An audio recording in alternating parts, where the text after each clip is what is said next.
রাজ্যের বিরোধী দলনেতা শুভেন্দু অধিকারীর কনভয়ের ওপর আক্রমণের অভিযোগে দুর্গাপুরে দফায় দফায় পথ অবরোধ বিজেপি কর্মী সমর্থকদের।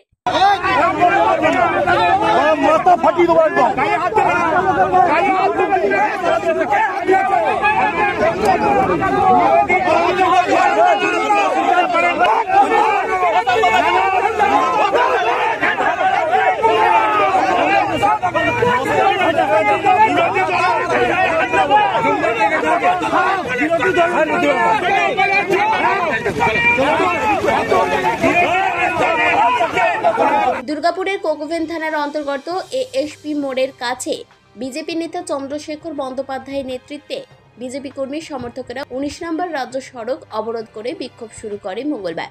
রাজ্য সড়কের ওপর টায়ার জ্বালিয়ে চলে অবরোধ।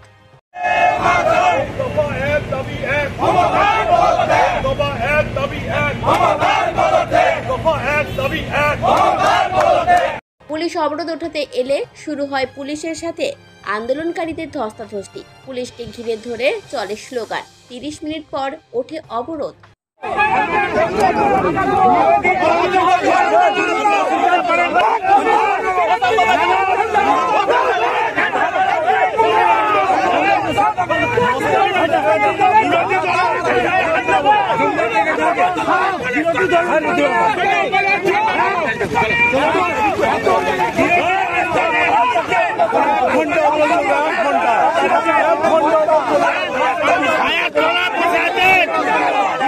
আগামী দিন বাংলার মন্ত্রীরা এবারে যেখানে যাবেন একই কায়দায় বিরোধী দলের পক্ষ থেকে দলের প্রতিবাদ যদি করা হয় সেদিন মুখ্যমন্ত্রী ল অ্যান্ড অর্ডার কন্ট্রোল করতে পারবেন তো? আমরা এই প্রশ্ন আজকে রাখছি সংবাদ মাধ্যমের সামনে। টায়ার জ্বালানো মানে বাংলায় এই সরকারটাকে জ্বালিয়ে পুড়ি ছাড়খাড় করে দেওয়া উচিত। বাংলার মানুষ এখনো পর্যন্ত স্পেয়ার করছে এই গভর্নমেন্টটাকে। এটাই হচ্ছে এই গভর্নমেন্টটা মমতা ব্যানার্জির ভাগ্য ভালো যে গভর্নমেন্টটা শিক্ষা চুরি, কয়লা চুরি, বালি চুরি, লোহা চুরি, দুর্নীতি সমস্ত অপশক্তির শেষ পর্যায়ে নিয়ে গেছে। সামনে শারদ উৎসবের মধ্যে মা দুর্গার কাছে আমরা এটাই প্রার্থনা করছি এই অপশক্তি জিহাদিদের যেন সর্বনাশ হয়, বিসর্জন হয়। 26-এ এই সরকারের বিসর্জন কামনা করছি আমরা, যাতে এই সরকার। দুর্গাপুরের ভগৎ সিং মোড়েও একই ইস্যুতে রাস্তায় টায়ার জ্বালিয়ে অবরোধ শুরু করে বিজেপি কর্মী সমর্থকেরা। এখানেও পুলিশ অবরোধ ওঠাতে এলে পুলিশের সাথে অবরোধকারীদের ধস্তাধস্তি শুরু হয়। 15 মিনিট পর ওঠে অবরোধ।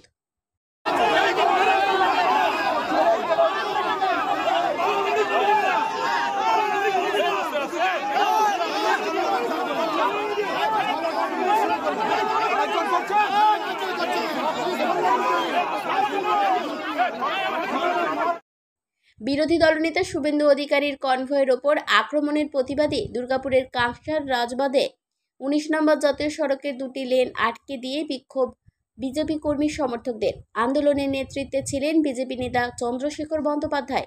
প্রায় 20 মিনিট পর পুলিশ এসে অবরোধ তুলে দেয়।